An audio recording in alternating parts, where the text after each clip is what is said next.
All right, so, Cal. Yo. I haven't named this podcast yet. Okay, so I start this the same way. Cal or Infamous? Which one am I? I think we got to be Cal. Everybody know Infamous. We about to get to know Cal today. Cool, okay, cool. Yeah. We about to go through the ups, the downs from college when I came in. Okay. Right. So I think people really need to know the background story on DJ Infamous. So welcome to the show. Thank you. I don't have a name yet. Okay. That's how we just started off. I ain't got no name yet. It's all good. But introduce yourself, man, for those who don't know. What up? It's your boy DJ Infamous. Talk to me. Straight out of Lansing, Michigan. You know what I'm saying? Been DJing for about 20 years. I started when I was 12 years old. Been on the radio since I was 16. Got my college degree at Alabama A&M. After that, moved to Atlanta, where I interned for V103, Disturbing the Peace at the same time, and then I've been rocking ever since. Let me back up though, because I was in so Alabama A&M, shouts out to Sean behind the camera. I was in the club with y'all every night in college. Yeah. You was my cameraman. And I definitely, I got the footage. You know what? You was my cameraman, stylist. Oh, for sure. Artist. Record carrier. Like we was like bartenders at one point. Oh, for sure. But here's the crazy part. What's that? I was in the club with y'all side by side every night, and I didn't realize y'all were actually getting y'all work done. I thought we was in this together. I thought we was all partying. I'm like, man, I ain't doing no homework, son. Forget the quiz. We out here partying with my friends. But then y'all graduated. And I was like, but you bailed out first though. Look, when I was gonna bail out, I didn't bail because my mom really had this thing about me graduating. You know, at the time, my sister ain't graduated yet. She was still in school because she was a little ahead of me, and she had this thing. So when I'm about to bail out and be like, yo, mom, real talk, for what I want to do, I'm already doing it. You know, I'm on the radio already. I'm doing clubs and parties. Like, I don't need to be here. Yeah. But she really wanted that paper, man. You know what I'm saying? So I was like, if I could give my mom something that, she's telling me this, so it ain't like I'm assuming it. Right. But she's telling me something like, you know, woman brought me in this world and I done did all this. You know, she support everything I got going on. At least I could do is sacrifice another 2 long years. Yeah. This is my sophomore year to graduate. And I graduated on time. Yeah, that's what's up. Shout out to summer school. Yeah, shouts out to summer school. It was crazy because like even like what you're doing now, people could have saw it. You know how like some people like, yo, you just made it bigger than we thought. But we knew back then you was gonna be the guy that you are today. Because especially we gotta go from packing up everything from Huntsville, Alabama, driving in the Bravada. And U-Haul. In the U-Haul. I had to drive the Bravada. I don't even know what that is, but it's a, what's that name? Is that Chevy? It's like a Blazer. Remember the Blazer? It's like a stretched That joint was like an SUV minivan type swag. Yeah. But no AC, no air conditioning. Working at Media Play. Take me to coming to Atlanta. What was life like? First, I was confused with you. Cause I was making $10 an hour. I was no. Before that, you know, when me and you decided to move over there, you know, it was rough. It was tough. Tough thing. I graduated with no job because you know the radio station didn't give me the job right after college like I expected. Even though I put in my notice in May of 2004 that I wasn't gonna be staying there no more, and then I graduated and I ain't had no job. So then by the summertime I ain't had nowhere to stay, so I had to crash with somebody for the whole 4 months. Anyway. You remember that? Absolutely. So, but nah, it was real talk. It was confusing because you know, when you plan, in my career, I'm used to planning and taking the proper steps. Like, okay, if I want to be here, what are the steps to get there? And that was a bump in the road where I thought I had the plan, but the plan didn't come through, so I had to refigure it out. And again, I had to replan. So, okay, what am I gonna do? So I'm going to crash with a friend, shot the cut. I'm gonna plan again because obviously the plan that I had second semester of senior year, it didn't go through. Right. So I had to make another plan. Yeah. So my plan was, okay, stay here, figure it out, blow V103 up, keep sending the mixes, stay on the radio in Huntsville, then start driving back and forth just to, you know, hey, when the job comes available at V103, hey, I'm still here. You know, had to do that for a while. Give them the background of that grind, though. Because Yeah. some people think you just came here, you grinded, got an opportunity. But that happened before. You was putting in work before you even came to Atlanta. Yeah, so the thing about it was, I had a show on Sundays from 6 to 10 in the radio station in Huntsville. But I had to get in Atlanta. So I would travel back and forth every week, 3 hours every week. Boom, boom, boom. 3 hours there, 3 hours back. Then I talked to you one day, and you was kind of fed up with staying in Huntsville. I was kind of fed up. You know what I'm saying? We probably had combined maybe $300, enough for us to get the U-Haul and drive, pack all our stuff and move. Because we know both of our moms lived around the corner from each other. So we knew, okay, you know what? Let's just do it. We do that, but I still got the radio show. So I'm broke, but I still got to drive to Huntsville for the radio show because I have to keep the radio going to let the people in Atlanta know that I do this. Right. I've been doing this. And I always thought you had money, but you was lying because he's he's popping. I'm like, yo, F got money, he just cheap. No. He always want me to pay for the chicken fingers. No, like, well, look, I had the money, but that summer I lost it.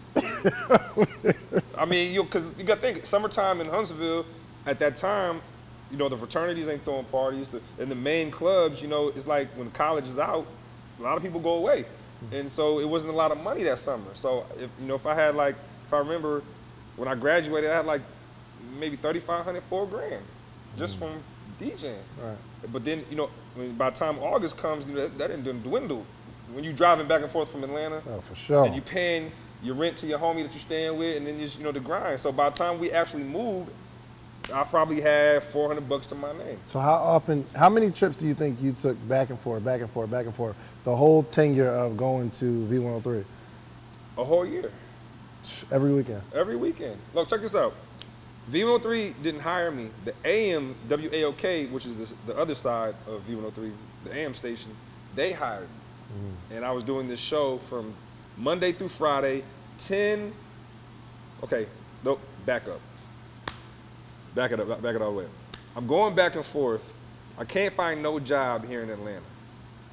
And then my brother right here gets a job at a car wash getting $10 an hour. Balling when I couldn't get a job at McDonald's, Waffle House, Burger King. Like, I applied to all these places just to get, as I'm traveling back and forth, I'm like, I need a little money to, to fund the gas. And let's be clear, I still had a little car note with my mom. My mom helped me out, what I'm saying? But she was like, yo, you got to chip in. Yeah. And you know what I'm saying? Because it's just me and my mom. Right. So I'm watching you make this money. I'm like, Dave, hitting you like, yo, you go in at 7:30, you out by 5, $10 an hour every day. I'm like, you're richer than me at this point. But I got the name, but I ain't got no money. So while everybody's thinking, oh, Infamous, then yeah. But that little year, nah, I'm dead broke. Wow, so that was going on before social media. Be going on before social media. Social media, you could be popping with no bread. Yeah, but I was so broke, bro. I used to sit in my mom's house Monday through Saturday. Go to Huntsville on Sunday, come back, sit in my mom's house. It was so bad that my mom, my mom's living room is all white. Remember the white furniture and all that? Just imagine you got all white furniture and you see a body imprint in that bitch, and I didn't even sit in that motherfucker. That's how bad it was. But the thing about it is, I don't have pride, I don't got ego, but at that time I did. I couldn't let you know I was that fucked up. I couldn't let. Give me the edited version. Oh, I'm sorry. I couldn't let. Appreciate it. This ain't the Breakfast Club. We can bleep it out. I couldn't let. I felt like, because everybody knew I was getting this big job and everything, and it didn't happen. I was afraid to be like, I didn't get it. It didn't happen. So it was hard for me to, I mean, you kind of knew, but it was hard for me to let, like, a lot of my close ones know, like, yo, I ain't cracking right now. You know what I'm saying? And then, I mean, I wasn't, the thing about it was, I was happy for you because, you didn't have so many different hustles, but you came over here and you got it busy, so it made me be like, yo, okay, so what Waffle House ain't called me back? So what Burger King and all these people. Did you apply at Waffle House and Burger King? Yeah, I did. Really? Gee, I had no money. I had to do something. Think about it. I'm broke, but I still got to travel back and forth to Huntsville. I need something around I don't need to drive far to Waffle House down the street, I apply. Burger King down the street. Like, your job wasn't hiring. I wanted the $10 at the car wash. Yeah, I tried to put you on. But it just didn't happen.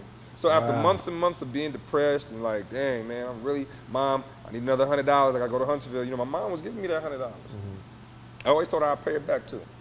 So, media play. They called me back. And how much was you making per hour? $7. $7 an hour. Guess how many hours a week? It wasn't that many. 20. $7 an hour. Grown man. So you take that and then you take the taxes out. The $100 my mom was giving me is like, I'm just getting it for myself now at this point. Yo, here's the thing though. I'm glad you didn't have so much pride though, because you are coming from a city where you are the man. You are the man in Huntsville. Yes. Right? Huntsville, Alabama, you the man. You rocking every party. Yeah. But you come here and you still are willing to apply at Burger King and get a job at Media Play. So quietly, but you did it though. You did it though. Yeah, because the thing was, man, it's like I had a goal. My goal was what I did in Lansing when I was 18 years old. I accomplished that goal. Hottest teen DJ, had the hottest teen club, and I'm on the radio. Get to Alabama A&M.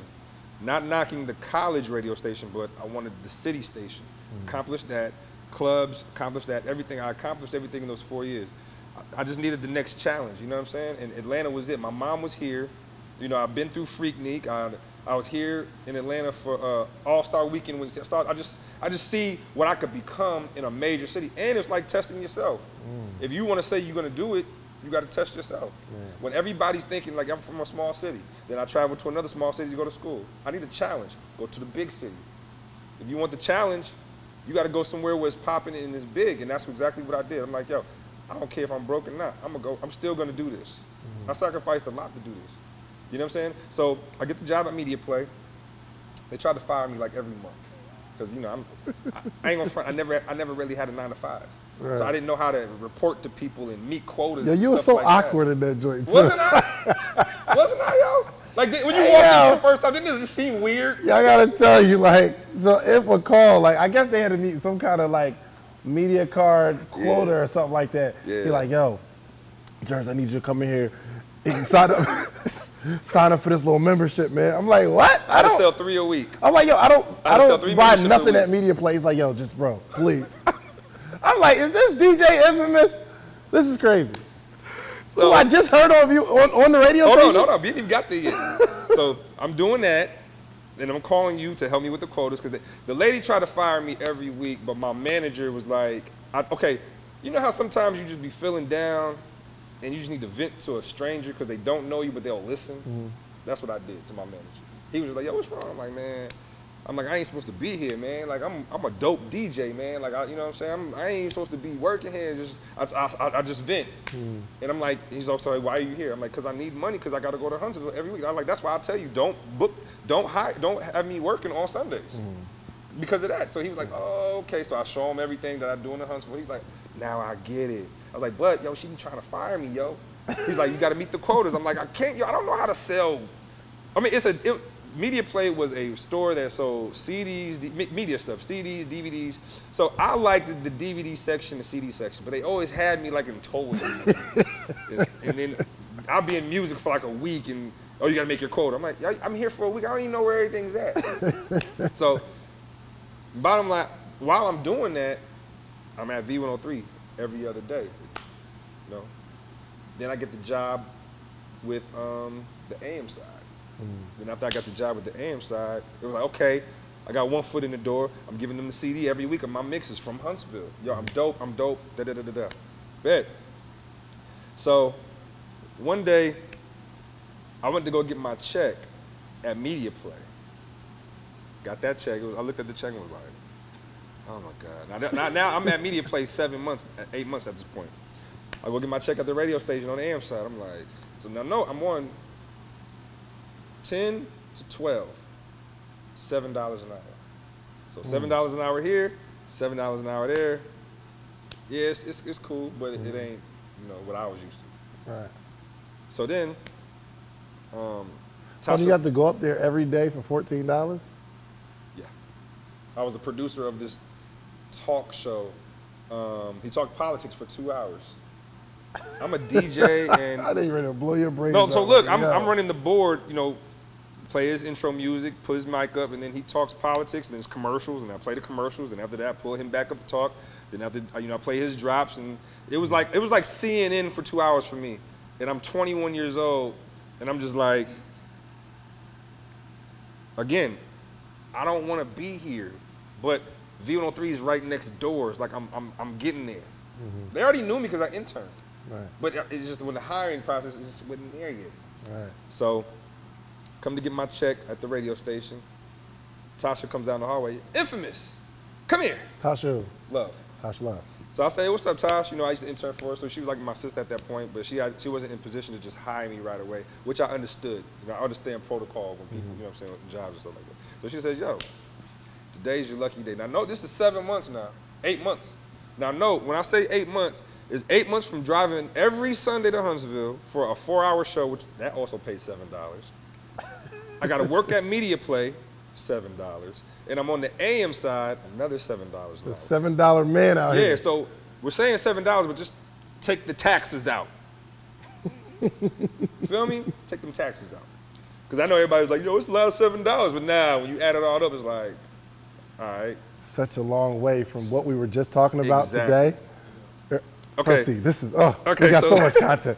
So look, so then after that, right, she says, today I'm going to hire you as a V103 DJ, mixer.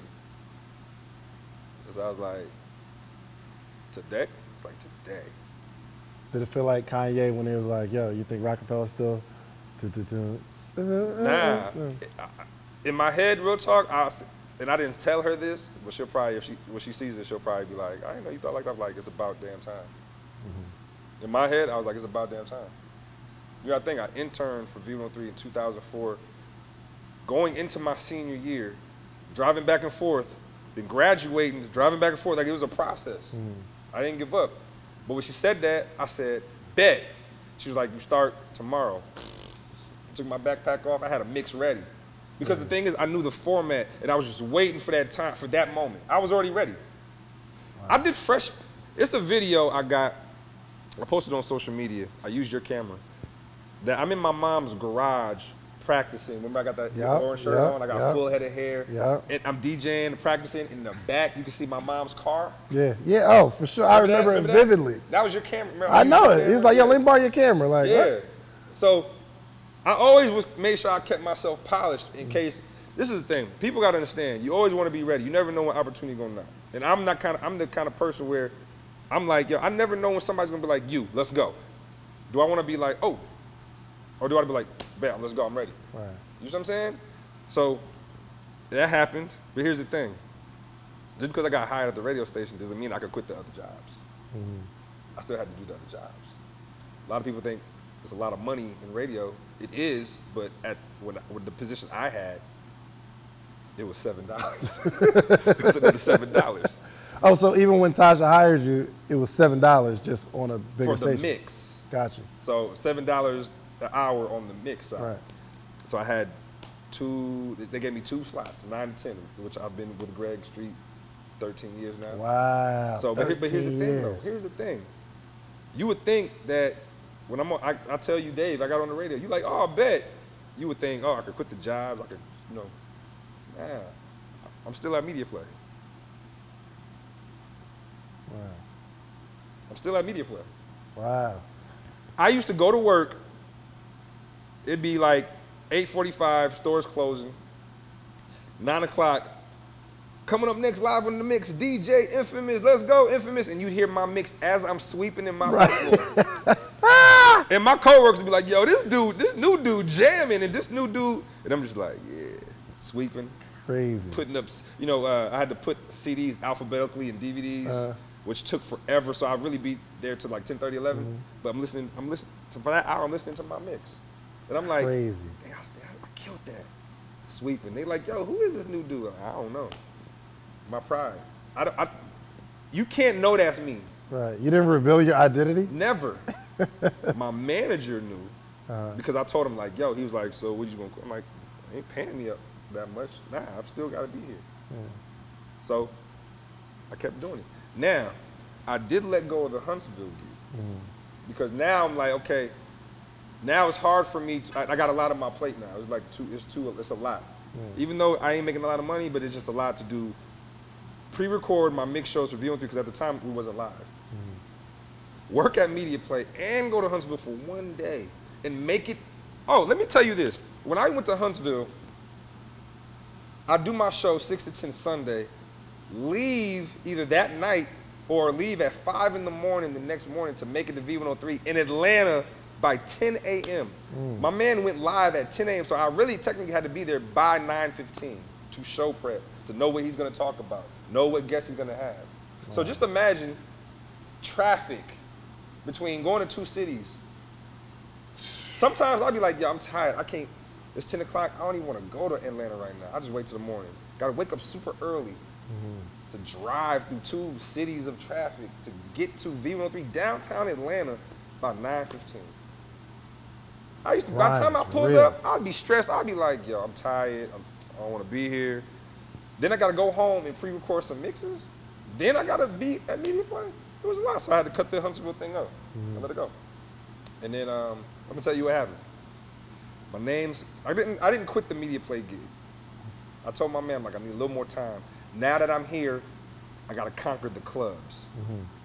One of my homies that we went to school with, my man Lawrence, he was a Kappa. He told one of his, college parties partners, he was like, yo, Infamous, you used my dude from E&M. He did all the Kappa parties. And he connected me. So now I got a club. Which one was that? Was it Fluid? Fluid. Fluid. Yep. I remember Fluid. Yep. So now, good old days. Fluid, I'm DJing from 10 o'clock to 3, 4 in the morning, but I'm getting $250 for one night. So now I'm like, okay. Because you got to think, like, I'm so used to the $7, and I ain't got a lot of money from DJing in so long because of the change. Right. That the $250 was like, oh, okay. Like 2 weeks of work. Yeah, like, okay. So then, I'm like, I gotta get hot, yo. Scorching hot. I gotta get hot. So I'm grinding, I'm out every night, yo. My wardrobe was Walmart's, Hanes, black tee, white tee, or blue tee. I had a chain from, in the middle of the mall. Oh, man. I had, remember the all too well. Little gold, little chain. Didn't have no clothes, clothes wasn't, we thugged it, but you still was making tees and. Yo, here's the thing. It wasn't even wearing like the, like the white, your boy was like the white tee connect. They had like the thick quality white tees back then. My man If was getting the 6-packs. Yes. Throwing them on. Throwing them on. So then I'm like, okay, I gotta get it. Now this was a time where, I'm the kind of person where I like to introduce myself when nobody knows me like that. I try to do that with a lot of DJs, and at that time, I don't know what it was, but a lot of them wasn't trying to really. This was my approach. I'm on the radio because I'm on the radio now. How you doing? What's up, man? My man, I'm DJ Infamous. How you doing? What's your name? Brother. Cool. Yo, what you spend at? Oh, where? I'm gonna come check you out. Yo, can you strange numbers? And, like just regular. And a lot of them wasn't receptive to that. I don't know if at that time it was the crunk era. So I don't know if that time it was like everybody was kind of like. Get this young dude out of here. Was there anybody that like fleed you that you cool with now? That you can say it like, yo, you played me when I was a youngin'? It's about 8 of them. Really? Yeah. Are y'all cool now? All of them. Who is it? So tell me some people like that. I'm cool. All that of little them. man's you. My man DJ Cowboy, little man me. That's my man. No, I mean, he's my man, but he little man me back then. You know what I'm saying? And I didn't take it no way because at the end of the day, when you do that, it's like. He don't know me. Right, and who are you? Like, and who am I? Yeah. But, okay, I'll take that back. He little man me when I was an intern. Right. Now, when I got on, things shifted. You know what I'm saying? I guess when I'm young, I'm like, okay, I'm gonna get all y'all back. But as I get older, it's one of those things where it's like, yo, he don't know me. Right. What are you supposed to do? You ain't really prove yourself. I ain't really proved myself yet. But I just felt like, if you see me all the time, I'm intern at the station, I tell you I'm the man somewhere else already. You know what I'm saying? But the thing about it was, that's like somebody coming from high school, coming to college, like, yo, I was the man in high school. Exactly. Like, so I kind of took it the wrong way. 'Cause I was younger. Yeah. You know what I'm saying? But everybody that kind of sunned me back then, of course I was cool with them second year. Yeah. I mean, you couldn't deny it at that point. I'm a good dude. I don't hold grudges. I'm a good dude. Right. People make mistakes. You know what I'm saying? Some people judge people and stuff like that, and Being a DJ, you got to be a people person. You got to know people. You got to read people. And you've little man somebody before. You come, you the yo, Imp, what's up, man? Here's my mix. And you like, all right, bro. Like, a DJ? I'm sure of it. I'm sure of it.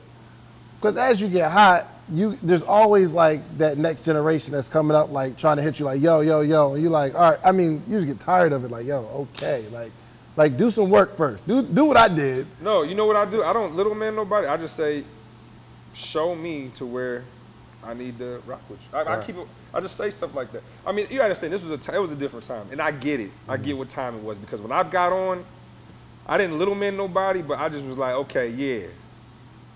Youngest one crap. Like I had this, you know, back in the 2005 era, man. That was a real era, man. That was a real time. Visions. So let me tell you. I'm in media play, and I'm just like, yo, this is crazy. I get a call.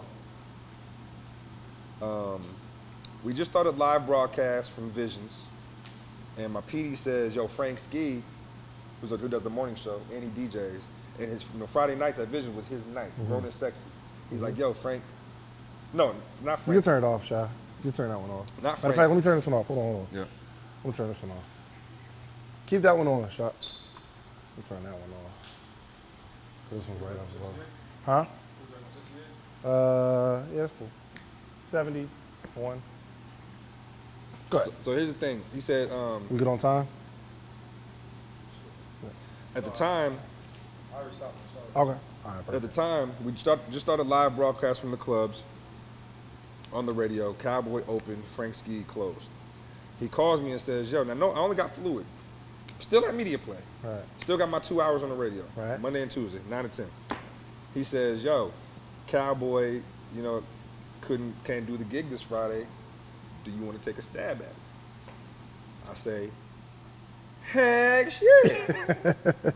So he had somebody talk for me because at the time, you know, I ain't talk like that, remember? Yeah, no talk game. Yeah, I had no talk game like that, you know what I'm saying? So I say bet, but my mix game was impeccable. Right. So I say bet. And murdered. It was a big party too, but it was one of them parties where the club live broadcast starts at 10, the doors open at 9:30, but the club's packed by 11. It was one of them. Yeah. You know how that is, you know what I'm saying? I killed it. I ain't played not one hit record. I played all, because you know Frank Ski's coming up next. Right. I don't want to play the stuff he gonna play, then we sound crazy. Bodied it. He says to my PD was like, yo, how did Infamous do? Like the next day. He was like, yo, I ain't gonna front. He emailed him and said, yo, the hardest thing to do was to come after a young DJ that was hungry. He's like, Infamous killed that. Like he was like, it was something like that. Right. Right? So that put in Frank's, see, this is the thing. A lot of DJs wouldn't like admit stuff like that. But when Frank said that to my PD, I don't know, but I'm pretty sure it raised the eyebrow like, really? Yeah. And he opened and he killed it like that? Yeah. So it was like, okay. Was that the turning point in your career? Nah, this was the turning point. I do it again. But this time I don't have nobody hosting for me. So my PD, my program director says, yo, you're gonna have to talk and mix live on the radio. So I'm nervous. I'm super nervous at this point because I'm like, okay, I gotta talk and do it together. Right. And millions of people listening to me. I'm like, oh man, there's no social media. So there was no Spotify, there was no Apple Music. Radio was it. If you either had the CD or radio. Yeah. So I do it. My talk was sucked. My PD had to come from the radio station down the street to talk for me, which was embarrassing. Really? Yeah, because I was stuck. I didn't have it together. You know what I'm saying? I didn't have it together. But my mixing was on point. Right. Bring it back to but my mixing. I remember one time I called him in Huntsville. Calm down. Calm down. I remember that. You stuttering, you fumbling over your words. Yep. Calm down. Yeah. I called the radio station. Calm down. Yeah. Tell him to calm down. Real talk. Like I wouldn't. You gonna blow your load, Cal. Because I'm gonna tell you what it is. That was the opportunity. Now the DJ opportunity, always ready, but the talking opportunity, I wasn't prepared. So it was like, but he can't talk. But he a dope mixer, but he can't talk. So then I had to learn it. I had to practice that. I'd be in the mirror at home. Yeah, you know what it is, your boy DJ Infamous, youngest in charge. Like I had to practice that. Now, speed up a little bit. Here's the turning point. I'm still at Media Play now. But they still don't know I'm the new guy. Right. They're listening to all the time. They don't know. A couple months went by, they still don't. I'm not saying nothing. I told the manager, I'm like, do not tell none of these cats, because it just doesn't look right. Because I wouldn't think that a radio person had a 9 to 5 somewhere else. Right. I mean, back in the days, you didn't know. Right. Sometimes you don't even know what they look like. So I'm driving, and I got fluid. And I know I do a couple parties here and there, but I'm still living in my mom's house, stacking my bread, whatever I can stack.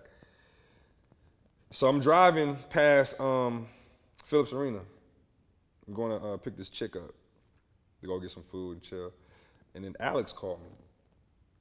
So apparently Alex, his industry night was on Tuesdays. And he had 2 of the hottest DJs at the time, but he fired them. So he says to me, from the story I heard from somebody else that was with him, was like he didn't want to mess with no DJ. Like the DJs he fired at that point pissed him off. So he didn't want to deal with no kind of like DJs with a name.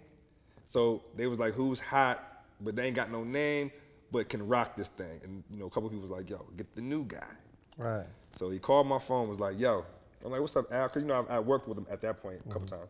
He's like, yo, what you doing next Tuesday? I know this is Friday.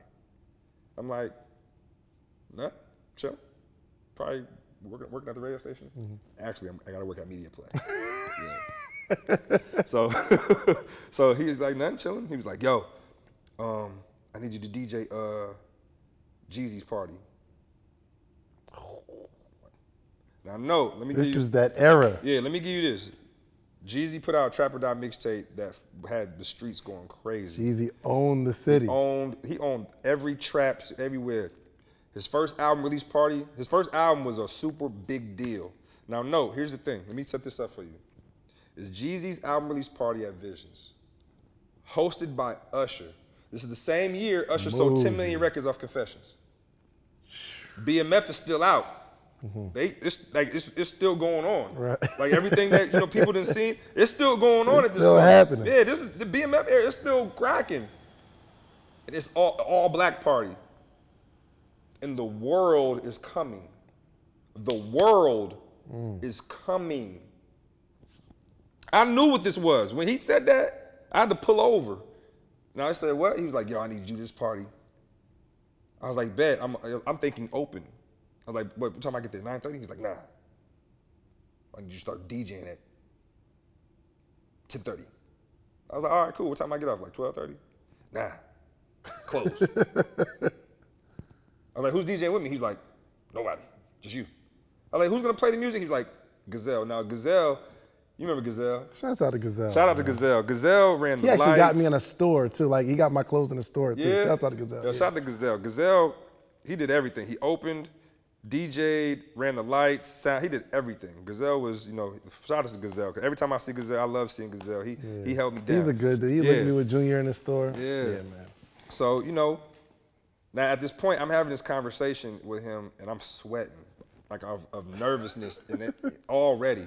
I'm nervous, and he's like, yo, but here's the thing though. He's like, I got a lot riding on this party. I got everybody coming. Everything's already sold out. That he says, he lets me know everything. He's like, yo, don't F this up for me. I was like, yo, Al, I got you, man. He was like, yo, no. You ain't did nothing like this. You ain't didn't, like you out here doing your thing. He's like, everybody know you hot with you. He's like, but you ain't did this. And so my heart's beating fast to where I'm like, yo, this is the opportunity you've been waiting for. Why are you sweating and nervous? This is what you've been asking for. This is the spotlight. This is the party that can either make me or break me. Yeah. But when you run it in your head, it's like, yo, I'll be up there, I'll say this. But when you get the opportunity, it's still a shock factor, like, oh, shoot. Dog, you know what? I couldn't sleep that whole weekend. Wow. I couldn't do nothing. I stood the chick up. The chick I had to go pick up.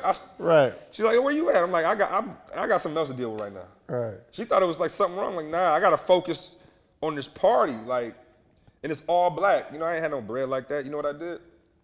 Black tea? Guess where store I went to? What? Went to Walmart. Got fresh? That Friday. No, that next day. Went to Walmart. I need the crispiest black tea. Okay. Oh, so you ain't get the pack, you got the one that's hanging on the racks. Yeah, like, the one that's hanging on the rack. I need with the sweat, crispiest moisture resistant. Yeah. I need the crispiest black jeans. And then I think I went to Foot Locker and got me some like black Adidas, all black Adidas or something like that. And then, you know, I still have my little gold chain from the middle of the mall. And then I had neck ain't green yet. And I had a no, it's only green if you really sweat heavy and you rock it over and over. So my thing was, no, I'm gonna tell you, my thing was this: when I'm DJing and I felt like the hit hot and sweat, take it right off, put it in my pocket, because the picture man already came through. I'm already in my groove. I don't need it no more. Oh, hilarious. So that's funny though. You ain't got clothes the next day, so you could lay your clothes out like it was the first day of school. I mean, gee, I was like, real talk. I was preparing everything. I was looking at all my at the time we was on CDs. I just went from turntables, records, to crossing them over to CDs. So I had to make sure I had all the records, everything. I'm just like preparing. You know, my mom be like, yo, I got a big party on Tuesday. My mom, this could make me or break me. Now, no, I'm still at Media Play. Let's fast forward. It's party time.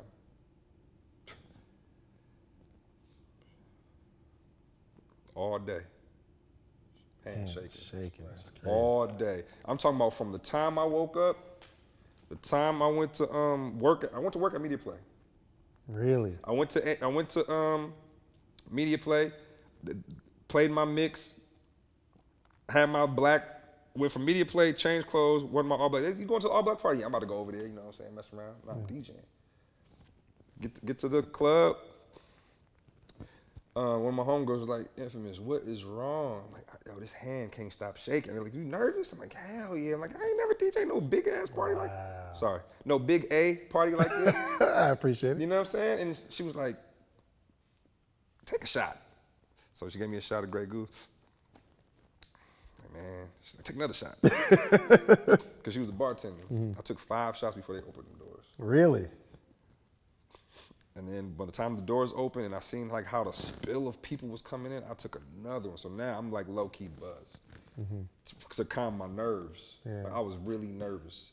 So I went like this, I stopped, I started playing some music, and I was like, yo, Infamous, stop with this nervous stuff and do what I'm like, yo, if you wasn't ready, you wouldn't have got the phone call. If you wasn't ready, you wouldn't got the fall to mix on V103. If you wasn't ready, you wouldn't have sacrificed all that driving. And it was just happening in my head. I'm like, yo, I done drove a lot of miles back and forth from Huntsville to Atlanta for this moment right here. I'm not about to blow this. Yeah. So then my confidence start, you know, I'm like, yo, Grey Goose start kicking in. Yeah, I'm like, yo, yeah, the juice starts kicking in. And I'm like, yo, man, he called me. He could have called anybody outside of Atlanta, he called me. Let's go, man. What? Forget all that. Let's go. Now, no, start at 10:30 or something like that. The club is packed by 11:15. Packed, wall to wall. So if you know you in a club, when the club is packed, it's kind of like go time. It's like how many records can you save that are hot at this point? So you gotta go. But here's the thing. I was like, okay, let me separate. Like, you know, I'll go here. And I go up top, play a couple hits, play some B hits, but they're cracking in the clubs. Like I'm mapping it out. Jeezy walks in. It's like, oh, here goes showtime. Give me a shot, bartender, quick. And then I see BMF, and I see Big Meech, and I see Ludacris, and I see just everybody you could think of just coming in through the back door. The way the DJ booth set up, I could look over everybody. Club is wall-to-wall packed. Jeezy and them getting their bottles, like 100 bottles to they section, that whole side of the club. So then security says, yo, where's Usher's section? I was like, oh, it's right there. Now, no, club is too packed. Usher couldn't even get to his section. Wow. Guess what he had to do? The DJ booth. Had to. That was the only place he could come to. Now the DJ booth at the time was maybe these chairs, maybe it's like 4 of these chairs. So I'm like, and they didn't tell me that. All of a sudden, it was like, dum, dum, dum, dum, dum. So I'm rocking. I'm talking about, I got this thing. My confidence is all the way up. Now I'm like, yes. And I ain't even made nobody perform yet or nothing. I'm just rocking the party. Everybody's wilding. So boom, boom, boom, boom. I'm like, yo, who that? Yo, it better be somebody. If it ain't Alex, I'm like, yo, who messing my setup? Like, dum, dum, dum, dum, dum. Open the door. Gazelle opens the door. It's Usher. So I say, what up? He was like, yeah, man, it was too crazy to get to my DJ booth. You know, I'm hosting tonight, so the only place we could come is, you know, right here. I'm like, yo, I mean, what you want to do? So now, this is now put your chain back on. Now, so this is where the pictures are coming. Put the chain back on. No, look. I didn't take it off that night. The neck could have turned that night, but I wouldn't have cared. I ain't know. So the picture dude that came through. So I'm really like, at the time, was Prince there? ATL Pics? I can't remember if he was. I think he was. It was a couple photographies in there. So I was like, yo, DJ booth, da da da. So Usher's like, so yeah, man. So where's the microphone? What do you? I'm like, whoa. I'm like, Usher, you just ain't about to just no. Like, let's now. No, I'm setting up a movie. Hold on, did you deny Usher the mic? The same nervous kid, hands stop shaking. Now you like, Usher, chill, calm down. I got this, man. Yeah, because the way he was sounding about, like how he was about to host the party, I felt like that wasn't the way to do it. Where you get all this confidence from, Sean? Nah, real talk. It's like, no. I was like, nah, we ain't doing that. Let's not do that. He was like, what do you want to do? I was like, yo. No, he talks, Usher, my man, so he's like, what do you want to do? I was like, yo. Let's do this. Because you got to understand, this is opportunity. And I'm thinking to myself, like, okay, if you just be a regular DJ, you gotta separate yourself. One, I was skinny, younger than everybody, so my energy level has to be high. Right. I'm 21 and all the popping DJs is 30 something. Right. I gotta be different.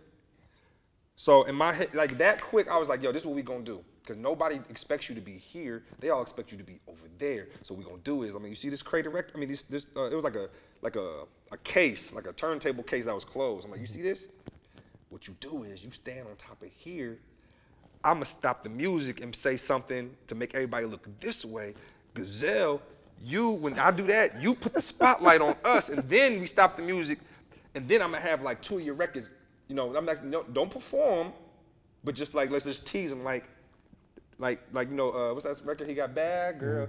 Right. So I'm like, let me tease them, and we just gonna play with them. Let's set it. You know what I'm saying? This podcast is sponsored by Grey Goose. Okay, you see what your shots do to this man? I'm talking about shaking hand, cutting dates. Now you're like, yo, Usher, I got this master plan, fam. Just follow my lead. Cause now it's 1 o'clock. It's like 1:15. So I got enough time. And Jeezy, I ain't played nothing off the album yet. He's just been drinking, kicking it. I'm watching him. Because, sometimes you got to watch the crew to see when that call for their microphone. So I'm like, so he was like, okay, what are you going to say for my cue? I was like, I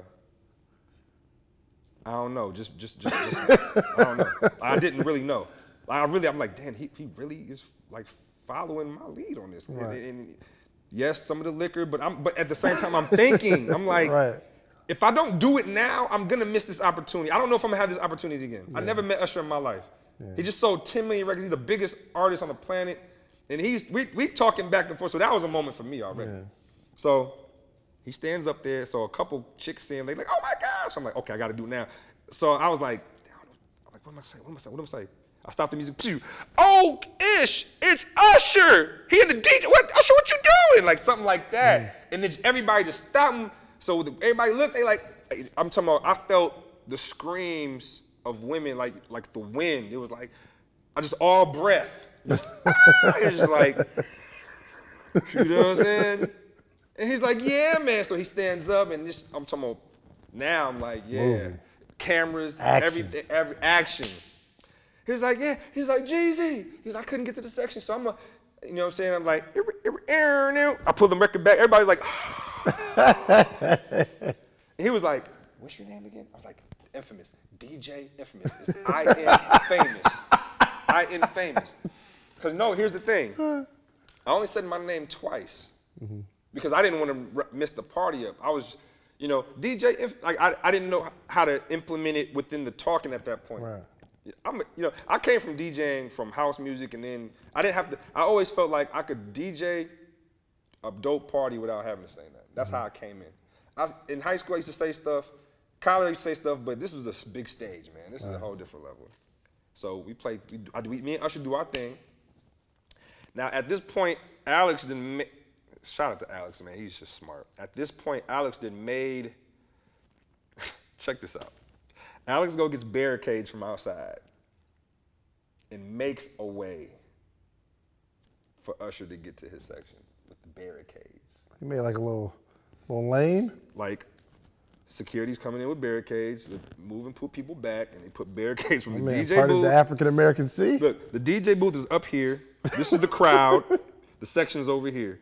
He makes a barricade for him to, even when the barricade came, it was like, the fans didn't care. They was like trying to grab, like it was crazy. So we make the movie.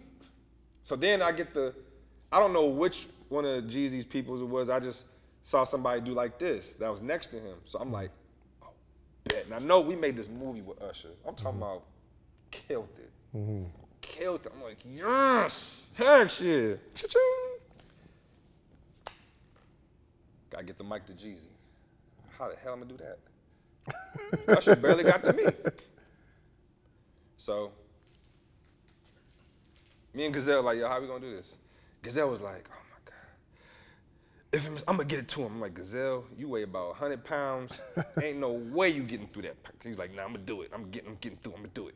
So Gazelle, being smart like Gazelle is, he flashes like 4 security guards, and they got him all the way through to get the mic to Jeezy and brought him all the way back, like moving out the way. People thought it was a superstar or something coming through. Jeezy came back to the booth, or he just got him to the mic? Oh, he got Gazelle back. Okay, got you. No, 4 security guards got Gazelle. Gazelle got in the middle. Security's moving people out the way, like move. You know, when you look at it, it's like, yo, who's that coming through? Is that Diddy? Who's that? It's just Gazelle getting the mic. But it was that Gazelle with important. the mic. So now, Jeezy get the mic. Yo, DJ, hold up. And then that's when the movie starts. He don't even know who DJing. Jeezy did not even know who was DJing his own party. He says, DJ, hold on, man. Starts talking, you know, yeah, it's your boy Young, you know, streets, he talks this thing. And something just told me to be like, okay, do we want to play the banger first, or do you want to play something like an intro that everybody, you know what? Trap or Die mixtape, let's go there. Like some of the Trap or Die mixtape records made the album, but some didn't. The ones that didn't, let's start there. Oh, let's get the streets. Let's start there. Yeah, the real fans. Let's start right there. Yeah. And then win, and we win again. Then we get to the album. He's like, DJ, it's my album release party. Nigga, what the hell you got? Now, everybody lost it. If you know that bottom of the map, it's Young Jizzle from the bottom. That the beginning, that nuts. Everybody's like, so it was like at that point, it's like I became in my head. I'm like, this is what Infamous does right here. Yeah. Right here. This is Infamous. This is me. This is I set it up. Now he's performing. Now we 7 songs in. Now we 8 records in. Yeah. Now the club's about to close. And he says, you know, I'm like, this is a gangster party, so I started playing gangster records. After he played the album, made a movie with him, everything. Played Easy E, Boys in the Hood. I played, okay, this is 2005, right? So in my head, you know, there's gang members in the club. So I'm thinking gang records, or like what gangsters would like. Snoop, like I'm playing like, you know, gangster party records. Right. So they love it. Jeezy, you know, everybody throwing their gang signs and stuff. I'm like, there's bottles of Cristal everywhere. Cats throwing money, and it's all black. There's 5,000 people in this club packed. rocking. I'm feeling good. I'm like, oh man. So I ended with Jeezy's. I'm gonna tear this, you know, cat up with Lloyd. It's on his album. It's like a slow record. Right. So Alex was like, yo, it's like 3:30 at this point now. He's like, yo, now we gotta wrap up now. I'm like, all right, bet. So I say, I'm like, yeah, you know, saying thank y'all for coming. And at this point, it just started flowing. Yo, thanks y'all for, yeah, Jeezy, yo, DJ, what you doing? What you turning, the lights coming on. He's like, yo, what you turning music off for? He still had the mic. Right. I'm like, yo, you know, AG, the owner, said, you know, you got shut down. You know what I'm saying? He was like, who? I'm like, AG, the owner. And I don't think he understood what I said because he knew Alex before me. You know, he knows he has a relationship. He was like, man, F the owner. Put that joint back on. So I'm thinking to myself, okay. What do I do? Now, backstory. I'm back in the car on the side of Phillips Arena when Alex said, I need you to do this party. He says to me, yo, I really need you to rock this. So I'm like, I got you. Alex is like, you know what, forget this. I'm gonna tell you what. You rock this party, I give you every club I got. Every night. I was like, the industry night? He's like, I give you a Tuesday night, I give you the night with Frank Ski, you know, DJ after Frank Ski, because after the broadcast, Frank Ski got off and then there was still an hour left in the club. I give you that. I give you this club. It was like 4 or 5 clubs. And note, Alex was the highest paying person and promoter at the time. Yeah. So when he said that, I already calculated $2,500 a week. Easy. Easy. He's like, but if you F this up for me, you're done, man. You'll never work in this town again. I can't. He's like, you ain't gonna work for me. Right. And you know, Alex AG Entertainment was like, that's where you want to get to. Yeah. That's it. Yeah. Anybody come through there, Jay-Z, Diddy, anybody come through there, they Alex is bringing them. Right. So I wanted that. So he put the dilemma on me. It's if I rock it, I get everything. If I don't rock it, right, I'm screwed. I mean, I'm not screwed, but I won't be DJing for him. Yeah. So Friday, lay the outfit out. Over the weekend, make sure I got the records. Do what I got to do at Media Play. No, let's fast forward. Now, club's over with. I played the record for Jeezy. Because I'm thinking to myself, there's too many goons over there. It's a bunch of goons. You know what I'm saying? It's I want the bread, but my well-being. Yeah, I'm new out here. You know what I'm saying? So then I say, Alex comes in, yo, man, yo. I'm like, yo, man, all right, I got you. Started playing the music down. At that point, you know, somebody took the mic from him. They all getting ready to go. Bet. Everybody took an hour for everybody to really get out. So you know, I'm the kind of person where if I can't get out before the crowd, I gotta wait till everybody leave. I'm just like that. So everybody leave. Everybody, yo, you count that. Yo, I'm getting, the bartenders, the waitresses, the people that had the bottle. Everybody's giving me kudos. So then I'm like, yo, I want to go get my money for the night. So I went to the back room, which I never really go to, but I was like, yo, where Alex at? He was like, in the back room. Cool. Walking in, like, oh, they was counting the money. I was like, oh, my bad, guy. She's like, nah, come here. So Jeezy's manager at the time, Kinky B, shout out to Kinky B, he was like, yo, man, whoever this dude is, you need to keep him. Coach K also worked with, that was Jeezy's manager at the time. No, Kinky was partners with Jeezy on the label, and then Coach K, which is with the Migos and QC now, was managing him. So he was like, yo, man, this little kid right here, killed that. Here's the thing, neither one of them knew my name. It was like, yo, this dude. That guy. So Alex is like, hey, he did all right. He's like, nah. You know, Alex is, you know, he's one of the, you know, he's like, yeah, he killed it. And so I was like, he was like, yo, you get your check next week. Like for the night? He was like, yeah. I'm like, cool. I was like, oh, you mean for me to come back Tuesday to get it? He's like, yeah. And Thursday and Friday at this club and Saturday at that club and Sunday at this club. I'm like, wow. So I'm like, all right, bet. I'll see you next week. I walk out. Cool. Walk out was about 4:30. Did you cry in the car? Nah, I ain't crying. But I ain't gonna lie, yo. I sat there for about 15, 20 minutes and was just like, I ain't going back to Media Play. I didn't say nothing else. That was it. In my head, I was thinking about what I just did, what he just said. And I was like, I know this is Tuesday. So I don't start work till the next Tuesday for all the clubs. In my head, I'm like, this is it. Wow. Now, I know I had no real confirmation except for his word. I had to take that. And I didn't go to Media Play and be like, I'm not coming back or I'm not working. I just didn't go back. Like you ain't call him and let him know, or? Nah. Nah. So when my manager that's always kept me there, I felt bad because it went 2 weeks and he used to blow my phone up. I mean, hit me like, yo, yeah. And I never, at that time I was like, damn, I forgot to inform him because he was like, yo, he held me down. Yeah. But I forgot and I was like, damn, I'm looking like a sucker. And I'm like, damn, I was like, nah. But then he's like, oh, you ain't like that. Yeah.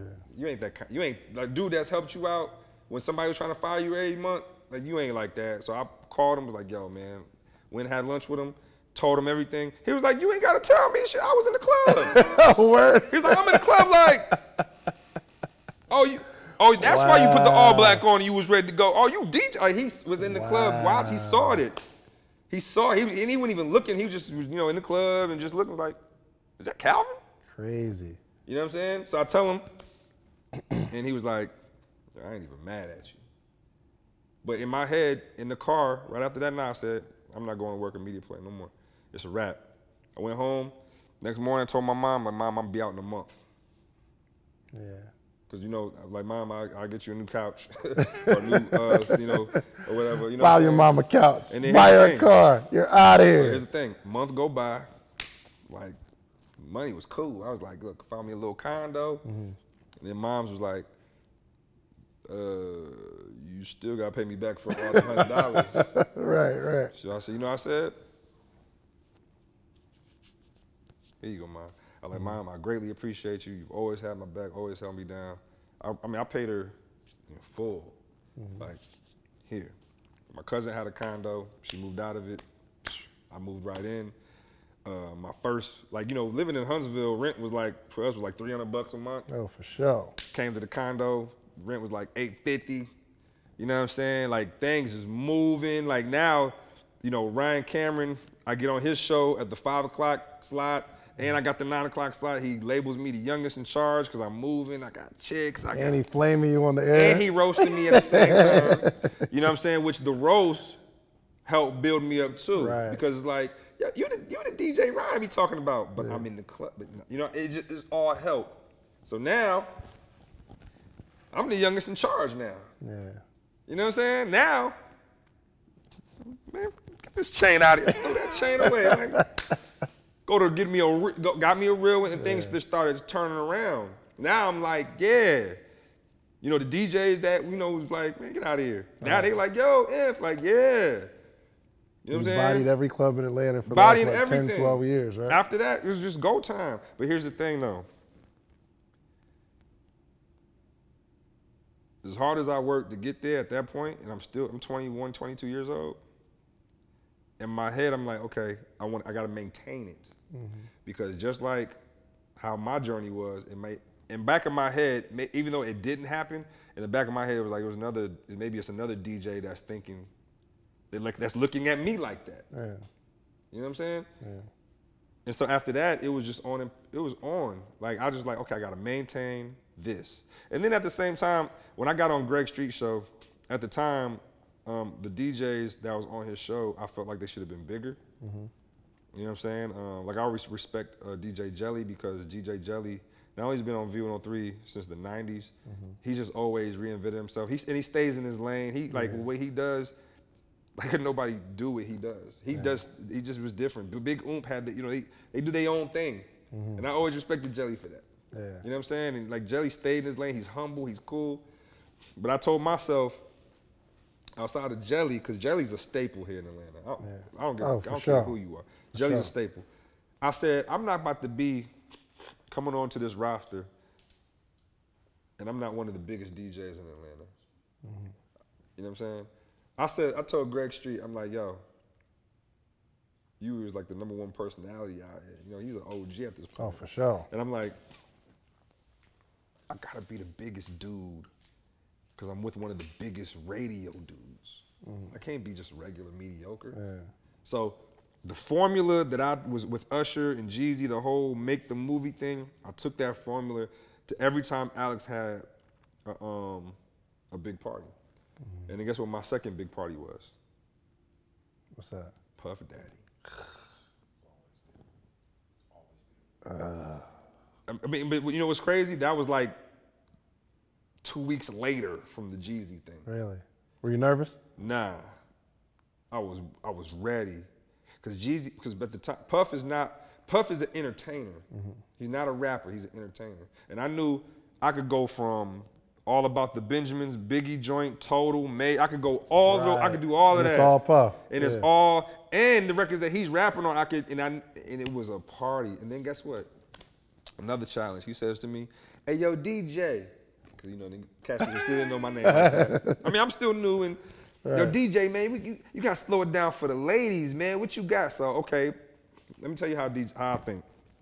He just said that he used to work at Uptown with Andre Harrell that had Mary J. Blige, Jodeci, Albie Shore, Heavy D, etc. He used to intern for him. You still going that connection. So then I'm like, you want to go slow jams, R&B? Oh, I know what you want. You want Jodeci, because you used to work with them back then when you wasn't having bad. Come and talk to me. He was like, yeah, he's dancing. DJ, what else you got? Mary J. Blige, dun, dun, dun. You know what she did? I'm going down. I'm just going in. Then, you know, DJ, what else you got? Freak me, baby. DJ, what else you got? I just slow jam that thing out for about 45 minutes. Sheesh. That everybody, this was a time when people was really dancing. Everybody was really bumping and grinding. Yeah. And every big party that came, my style, I just kept bodying. And I seen how comfortable artists was with the way. Now, no, this was a time where if I pay you for a walkthrough, you're just walking through. Right. Meaning you're going to be in the section, drinking, taking pictures. Right. You're not performing. You get paid for a performance at the club, you're performing. Right.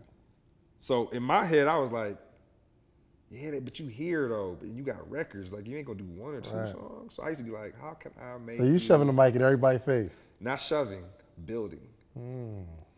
So I learned how to do that. And one day I told Alex, I'm like, Alex, you be paying these guys for walkthroughs? She's like, yeah, man. I was like, I know a way I can make them perform. Since you paying them for the walkthrough. This is exclusive too. I ain't never said this. He's like, what you talking about? I'm like, some artists feel comfortable when I kind of like set them up with their records while they got the mic. Right. You know what I'm saying? Like one time, artist, I forgot his name, but it was an artist. He ain't even popping no more. He was like, yeah, you know, just want to shout out to everybody in Atlanta. You know what I'm saying? Thank y'all for coming out. Blah blah blah blah blah. Yeah, man, DJ, let's go. Put his record right on. Crowd went so crazy, he had no choice but to perform. Right. Right. So then I'm like, verse hook. Let me slide in another one. See what happens. Crowd reaction so crazy. Again, he has to perform. Slide in another one. Now I'm performing. I don't go with the biggest record. I build that thing up to see how long they're gonna be like, DJ, all right. You know what I'm saying? Yeah. And I wasn't getting this. It just kept happening. So I was like, I told Alex, I'm like, yo, I think this is my niche right here. He's like, no, keep doing it. Keep doing it. It got to the point when I didn't do it, he'd be like, yo, what's up with it? Yo, tonight, I'm like, I mean, yo, you paid him for a walkthrough. He just wasn't, you know, I don't know these people personally, these artists and entertainers personally at this point. I had to build to get to know them. Right. Once they knew me, there was nobody telling me no. Gotcha. So fast forward to today with, I mean, you're traveling the world, man. Like you were traveling from Huntsville, Alabama to Georgia. Now you're traveling, I don't know where you were. You'd be doing this weird stuff like, yo, guess what island I'm on? Like what? Guess what island you on? So like so I guess tell the people your situation with that, and then kind of like finally, how does that feel? Well, after so many years of just being, you know, heavy on the radio, at this point I'm on the radio 4 times a week. I got 6 nights in clubs. You got to come through me for everything at this point. You know what I'm saying? The youngest in charge of brand is popping. But like my 7th year, I got my own radio show on V103. Me and my partner Lil Bankhead, we had that cracking on World Star every week for our rap battles, all kind of stuff. But the thing about it is, you know, you were with me. I never went nowhere. Every week is the same thing. Not knocking it, but it's like, I want to see what it's like to DJ in Miami or DJ in New York or DJ in LA or DJ in Memphis or DJ. I never, you know, I'm just, you know, I'm the man. And when I go to these cities, they like, yo, Infamous, the hottest DJ in Atlanta. Hottest DJ in Atlanta. Right. 7 years go by of doing all of that. I'm just like, dang, hottest DJ in Atlanta, and that's it? So you know what I'm saying? I'm like, how can I get out of that? Not what I'm doing, just how can I grow? And again, remember how I told you when we moved, when I graduated and I didn't have no job and I had to figure it out, I had to replan? Yeah. 2011, I had to replan. Not saying what I'm doing is wrong. Yo, I'm making 6 figures a year. I got nice house, car with my name on it. You know, I'm doing it. Right. But I want to get to the next level before, I want to know what's the next level. I don't want to be like, oh, dang, I missed the window, or dang, I fell off. I don't want to do that. Okay, what should I do next and be ready for that? I got to get out of town, man. I got to, you know, I'm trying to figure it out. And then I know I did an intern for Ludacris in his DTP camp. Kept a great rapport. They put me on TV for the first time. All kind of, like, our relationship is solid. Right. I get a call. His road manager's like, yo, Chris need a DJ for the next 3 weeks. It's overseas. It's like 8 countries in 2 or 3 weeks. 8 countries. Dang. Can you come? Actually, I can come. Tell my program director. Right. He's like, oh yeah, you should do it. Yeah, go ahead. You should do that. I'm like, really? Just like that? I'm like, all right. I do it. 8 countries in 2.5 weeks. 8 countries. Before that, I had been to Japan and Bahamas, and you know, I had a couple, maybe 1 or 2 stamps. 8 countries. Wow. So I'm like, dang, yo, I'm really seeing like a whole different thing. I'm like, so I didn't know at the time that was like a trial run, but to me, I'm like, okay, I need to take this job because I like this. Now, Ludacris already knows me. Like I did all his album release parties. I mean, we had, right. But I'm like, I gotta impress him on this end. So when he had some parties overseas, like, you know, he had a lot of business because he had the Soul headphones. So when he was in Seoul, Korea, his partners and the people with all the money and all that, they had a big rooftop party. And the DJ was just whack. So I knew I had my equipment because, you know, I never leave the money away. Like the backpacks are always with me, the money stays by my side. You never know when I gotta show out. Right. I was like, I can't take it no more. I'm like, I'm Ludacris DJ. Let me do a little something. They're like, yeah, do something. Took over. It's like, yo, you killed that. I mean, I know he knows, but I'm in a different country. So it's like, and all his partners like, yo, your DJ is nuts. So I'm like, yo, I need this. So then I'm open. My brain is opening up to a world. I'm like, this is the next level. Just traveling, and doing what I do in Atlanta, but doing it everywhere else. Yeah. That's like the next level. And getting a record deal, endorsements and all that. And then 2012, it was a complete turnaround. Wow. 4 days a week on radio, 6 nights in the clubs. Started shifting to, I'm on the road with Ludacris. I get a record deal to put out records. I got a liquor endorsement. I got a headphone endorsement. I got a clothing line endorsement. Now I'm barely home. Yo, here's the crazy part, because I remember, shouts out to Ace. I'm talking to Ace, and he's like, yo, man, I love when Imp go out of town. He was like, yo, I hope he keep going out of town. I'm having this conversation with him. Yeah. I'm like, yo, why? He was like, yo, because I get the big clubs. Yeah. Like, he's like, yo, I love when Imp go out of town. Yeah. And now it's just so dope to see what he's doing. You know, like, check this out. Remember I told you about how I was feeling about the next level? They introduced me to Ace. I started going to Ace's spots. You know, he was doing like Justin's and room service and stuff like that. So I'm like, man, let me go check Ace out, man. You know. Now, I never little man to Ace.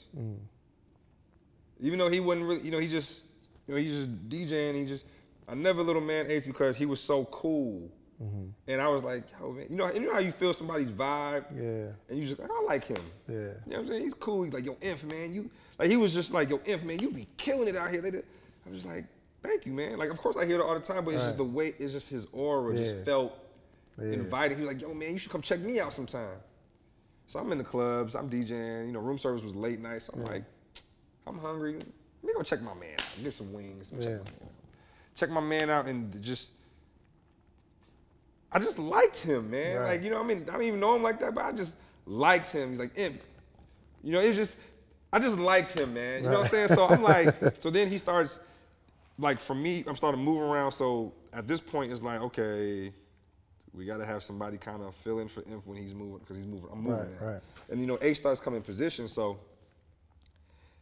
Ace never told me that, but I kind of felt it because when he's away, it's like he's planning, okay, Infamous is leaving, okay, I gotta, like he's planning, I know you taping him, he telling his boys, yo, I got, okay, you know, this is gonna be a night. And I remember that feeling of telling your boys, okay, guys, Velvet Rooms, I'm in Velvet Room this night. Bro, I was, because I would rock with him, like go, that's crazy. But here's the thing. Wow. I told Ace, I'm like, okay, Ace, I see what's going on. You know, there's talks like, yo, Ace, the next one, Ace. And the thing about it is when you filling in for me, you should be. Yeah. But here's the thing. I know how people think. And I'm like, Ace, okay, look. At some point in time, not now, but certain people in the streets is going to be in your ear. Niggas, cats see what I'm doing. They're going to be in your ear. They're gonna try to put us against each other because it's gonna be the whole competition thing of who rocks better, right? Now don't get me wrong, I never, like me and Ace never felt like we was in competition. I never felt in competition with him. Right. He never felt in competition with me. If anything. But the streets can create that. Yeah, the streets can create that, but me being around, because think about it, nobody, I never had no feelings. So he was kind of like the first to have to come around, you know what I'm saying? Right. And I just know, I've been around for so long around here, I just know how people do that. Right. So I said, and plus, I'm gonna tell you this. I told you my planner. I had a great exit strategy. I told Ace, I'm like, yo, Ace, this is gonna happen, right? I'm gonna be out of town for like a little while. You're gonna get comfortable doing the clubs. The club promoters and people, everybody, they're gonna be, you know, they're gonna get used to you when I come back. Of course, I'm gonna thrash it, but then it's gonna be that, okay, who thing. I was like, but here's the thing. This is my exit strategy to go to something bigger. You're already filling in for me. Like the minute you started filling in for me, that's when I'm saying to myself, okay, exit strategy for Imp to go to do something outside of Atlanta. You need somebody to come in and take the spot so that everybody else will feel cool. Now, the thing was, I said, Ace, now when I come back in town, yes, I'm gonna come DJ the party, but it's gonna be to a point where they're gonna be like, yo, should we, Ace been here, Infamous is all over, you know what I'm saying? Sometimes it be like that, but the thing is, I told Ace this was gonna happen before it happened. It didn't happen for a while, but when it started happening, yo, Inf, man, you was right. Here, like he would tell me, like, yo, Inf, you know, I'm like, Ace, this was, I'm like, dawg, you good. This was supposed to happen, bro. Bro, you've been working hard in the clubs that you was at, in the circuit that you was at, you're in the major leagues now. I've been in the major leagues for damn near 7, 8 years. Yeah. My exit strategy, I'm like, Ace, listen, I'm like, Ace, let everybody in the streets say this to you. Be hype about going to work in these clubs. I'm like, Ace, you don't understand. We're helping each other, and I don't even think you understand it. He was like, yo, Inf, what you talking about? I'm like, Ace, let's be 100. You want the clubs I got. He was like, what DJ wouldn't? Right. I'm like, right. I want to go outside of Atlanta. I want to DJ. I'm like, it's like a, yo, give me your hand. Pull you in. But I'm pulling them in with information. I'm telling them, yo, Ace, now watch out now. Watch out. Yeah. Like I'm putting them on game. There's certain people that he ain't really know. And I'm telling him, me and Ace, look, everything that happened to Ace before he got with Jeezy, we talked about it because it happened to me. Right. Yeah, and that's dope. Like you going out of the country, Ace like, yo, I can't wait to get the spots. I'm sure there was another cat right behind Ace like, yo, will Ace please go out of town so we can get this club? I got Ace room service. Right. I got Ace. And it's like, yo, and the thing about it is me and Ace, this is the thing that nobody knew. Me and Ace talked all the time. I'd call Ace and be like, yo, Ace, I gotta go out of town. I'm gonna tell you what's gonna happen, Ace. What happened is I'm gonna go out of town and people in the streets gonna say this, that, and the third about me because they think I'm, you know, they can't, you know what I mean? And I'm like, Ace, this is gonna happen. Yo, Inf, guess what? Yo, you was so on the money. It's happening, Inf. I'm like, Ace, I'm telling you, bro. I'm like, Ace, you could take all of this if you want. Because here's the thing. If nobody can feel it for Inf, now I have a problem. Now the promoter's got a problem with me because I'm out of town doing all this stuff, and it's like, yo, you just gonna, nah, me Ace is my man. We together, yo. If you in town, yo, Ace, I need you to cover for me. Cool, yo. You know what, Ace? You know what, Ace? I'm gonna say I can't do this night because I really don't want to do it because I'm starting to get some out of town gigs. Go ahead and, you know, when it comes to like. Infamous ain't never here. Like, like, hey, no, Ace is doing it. You know, he earned that. Go ahead. Like the conversations I'd have on the other side. Yeah. And what is it like going from, like I guess you're not even concerned, and this is so dope because we were talking before this, and Shy like, yo, you go make what $400, $500, $600 to go to the club, and now you're like, I ain't really doing it like that. Right, like because you out of town more. Right. So what's it like to have that transition, and what advice would you give a younger DJ that's coming up, that's hungry? They at the radio station every day and get position. What kind of advice would you give? I'm gonna say this, man. Be happy with your transitions. You got to be happy with your transitions. I was happy of the idea that I could try to do stuff out of town. I've been doing the biggest parties for 8 years straight. Never went Memorial Day weekend in Atlanta, Labor Day weekend in Atlanta, Thanksgiving weekend in Atlanta, Christmas weekend in Atlanta, New Year's in Atlanta, spring break in Atlanta for 7 to 8 years straight. And that's great. But I just wanted to explore other stuff. So now another guy that wants these, and everybody's rocking with, everybody liked Ace too. Perfect. But I know how certain people talk ish. Try to want to put you against each other. Like, man, Ace, yo, when stuff like that was happening, me and Ace was on the phone like, yo, they just don't understand. We planned it. Me and Ace planned all that. We knew everything that was going to happen before it happened. Everything. Guess what I tell Ace? Now once I fully get out, I say, Ace, about 3-4 years, you're gonna feel like how I felt. Watch. Now Ace got everything. Now he got all the clubs. Now he the go-to guy. Years go by. Yo, Inf, you was right. And I'm like, yo, cause me and Ace are kind of like the same. You know, he more laid back than I am. I'm more vocal. But as far as like mentality, you know, in his head, he want to do more stuff. Look, you gotta think, man, when you're doing something 5 days a week for years, after a while you be like, no matter how much money you make. And then when you got people next to you doing bigger stuff and you know you could do it, like think about it. He's in the regular, smaller clubs, I'm in the big clubs. I'm shifting, he comes in the big clubs. I go out of town. He's the man. Then he does that for years. It's like, he's my man. It's like, when I'm next to Khaled, I'm watching, you know, Khaled, my man, I'm watching, in the early years, I'm watching Khaled do all this big stuff. I'm like, oh, I got it. Khaled had, who at his birthday party? Oh, I gotta have the world at my birthday party. I gotta have MTV tape my birthday party too. Oh, I gotta have a police escort take me and all 10 of the artists that I booked come to my, like, it's, you next to somebody, you wanna do big stuff like that, you wanna, so, you know what I'm saying? And that's why I'm so proud of Ace to this day. Because me and Ace talked and we planned and we strategized the next moves. He'd be like, yo, Infant, what's your next move? I'm like, I gotta get a record deal. What's your next move? Conquer all the clubs in the A and be the man. Ace accomplished that. Infamous accomplished that. It just, You know, I started popping before he did.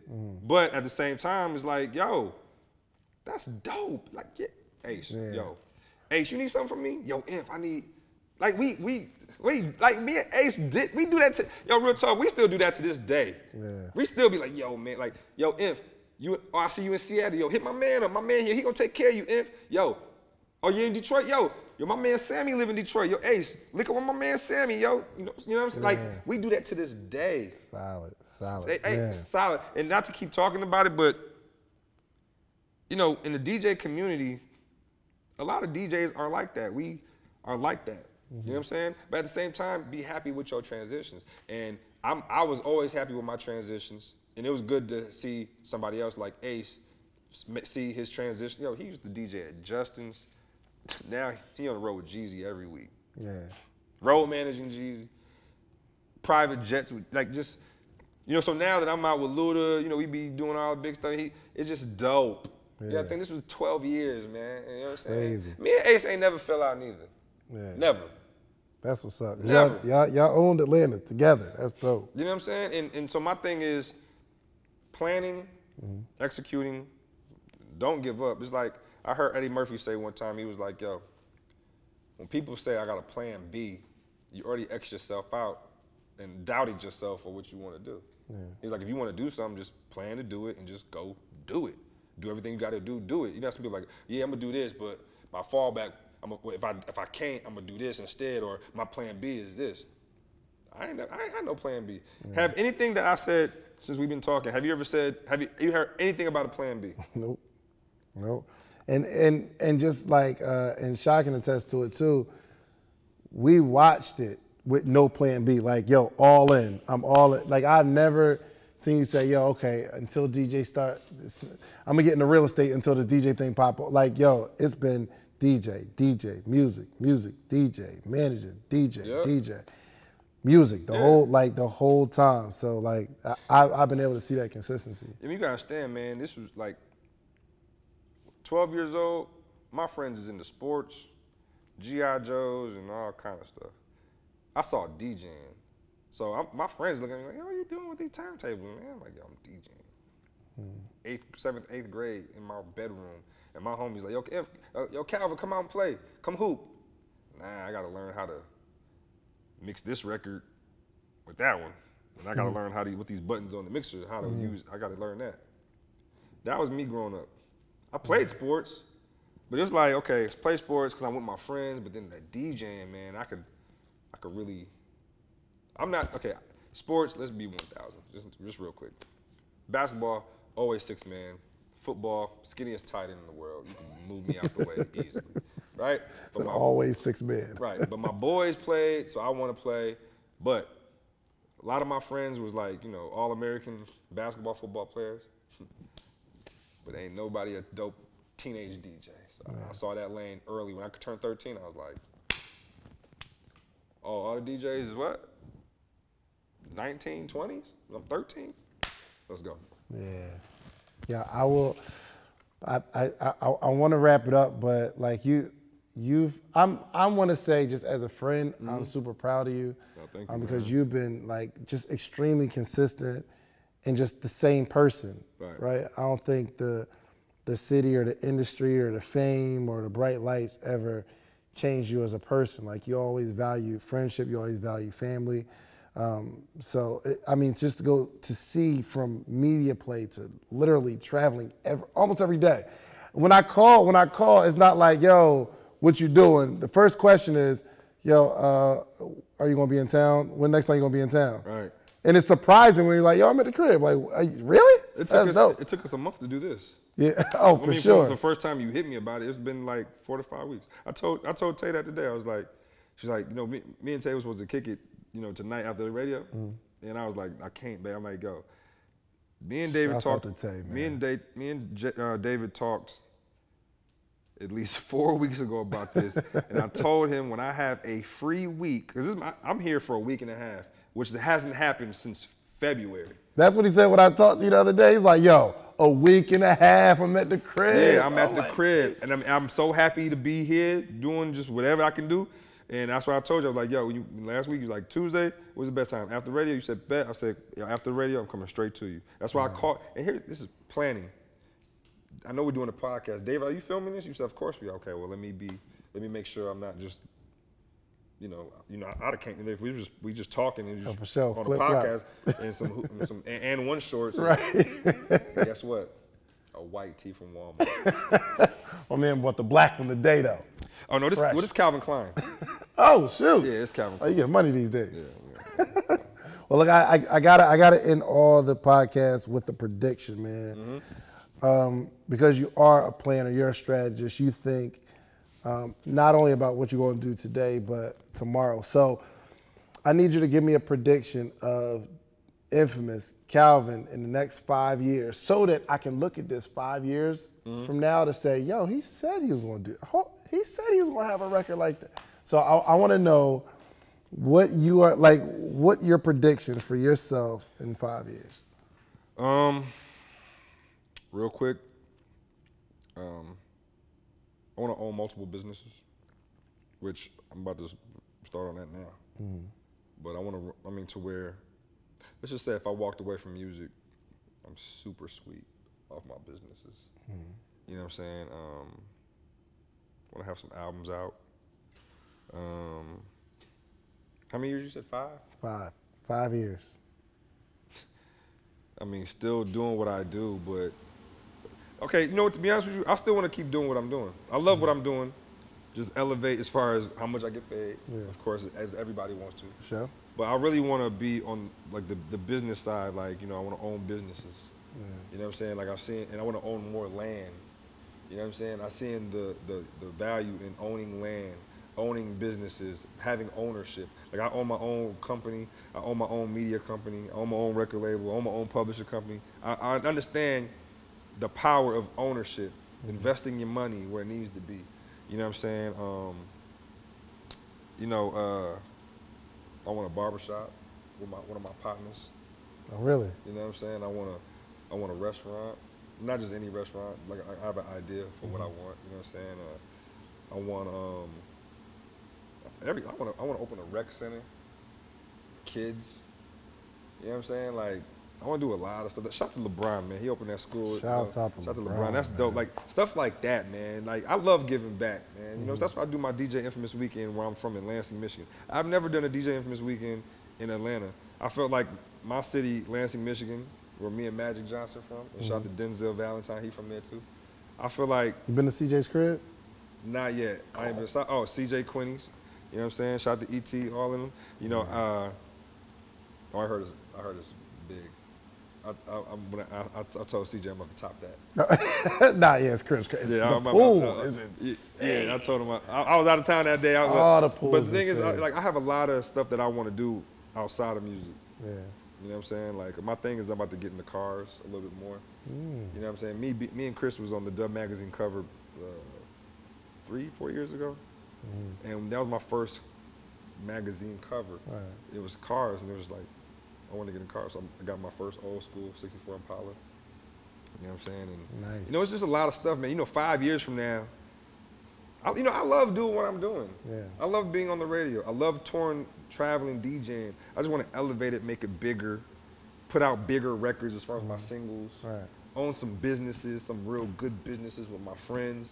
You know what I'm saying? You know, the ones that know what it takes to run a real business. You know what I'm saying? And at the same time, watch my kids grow. I got 4 kids, you know, ages 9, 8, 7, and 5. Bing, bing, bing, bing, bing. You know what I'm saying? I like watching my kids grow. You know what I'm saying? So hopefully by then, my kids will be old enough to travel with me a little bit. When there's certain events that are appropriate for kids, you know, stuff like that, man. You know, and just grow. Yeah, that's dope. I've been dabbling in real estate a little bit. I made a little real estate play.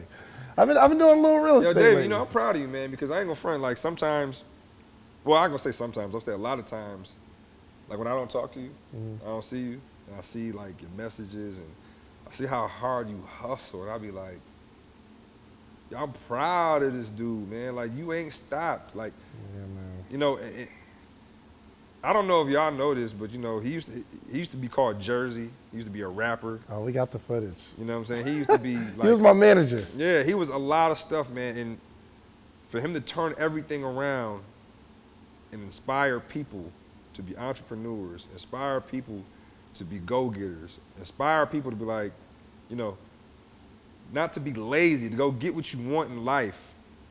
You know what I'm saying? Like, watching you do what you do makes me feel so, like, happy. Because I'm like, yo, we was broke.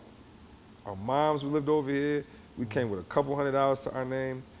We packed both of our stuff in a U-Haul and my Bravada, and we both drove over here. Yeah. To make something of ourselves. Yeah. And I will say it on camera that if did invest $750, we're unclear on the number. Okay, do you? It wasn't even an investment. He gave me a seed of $750, and I tried to give him the money back. No, he was like, "Yo, you want to put this public?" Yeah, because we might as well just get it straight, so we have something documented. Okay. His ownership percentage changes every time we talk. Do you want to tell the story, David, or you want to keep this? Nah, we gonna. I just want to say shouts out to him because he did. We was in the truck one day. He was like, "Yo, I like the little Sleepers for Suckers thing with the T-shirt you're doing. I'm just gonna give you some money." I was like, "Yo, I'm gonna pay you back as soon as I can." And real talk, Imp was like, "Yo, this is not a loan. Like, I really want to get you on your feet. Like, I'm just showing you some love." That's how I knew Imp was really getting money. You know what I'm saying? What about the second time? Remember when I was in my bed? Yeah, I remember that. I came through, get the check. Yeah, you know, and then Tay's like, "Who you giving that money to?" I'm like, "Dave." He's like, "Why you giving him something?" I'm like, "Well, I believe it." You know, remember? Yeah, I remember. Yes. All right, so that concludes our podcast before we start getting into percentages and all that. Yo, but Imp, again, man, super proud of you, man. I'm glad you came through. All day. Listen, man, make sure y'all follow this, man. How can they follow you? Follow me on Instagram at DJ Infamous. Follow me on Twitter at DJ Infamous ATL. Follow me on Facebook, Calvin Infamous Donald. The reason why I do that is because a lot of people that know me personally follow me, and the people that know me as Infamous, you know, I could put it all into one. You know what I'm saying? So on Facebook, Calvin Infamous Donald. Follow me on the radio. I'm on the radio, V103, every Monday and Tuesday, 9 to 10. And then, you know, on my social medias, you can see wherever I'm DJing at in the world. Shout out to Ludacris, DTP. Shout out to Daryl Hill. Shout out to my boy Shaheed. Shout out to my brother David and Skills. Shout out to War Skills. Shout out to my wife, my kids, my 4 beautiful kids. They're in good schools too, man. Oh yeah, we see they doing a little something. They got to be doing a little something around here. Nah, man, this was a little play joke. You know what I'm saying? But nah, you know, I appreciate everything, man. Like I said, I'm proud of you and thank you for having me on this podcast because you brought back some memories that I forgot about. So hey, listen. When you ask certain questions, it's like, I forgot about that. Yo, make sure y'all share this. If this becomes the most viewed podcast, we putting out footage from like 2002, 2003. We got to. Okay, if we do that. Because you know it's a side that they don't know about you. Oh, yeah, now we keeping that under wraps. No, absolutely not. No, not even a rap? Oh, yo, listen, I got kids that follow me, bro. I can't. Yeah, you're right. Oh, my gosh. You're right. It's unbelievable. It'll be You can get a 2-piece Coke and a biscuit. All right, y'all. And you get a piece of your chicken. What? I'm cheapest. I'm not copping. You only get 1 top in that pizza. Yo, can you leave my bars out here? Yo, we out here, man. Make sure y'all follow my boy.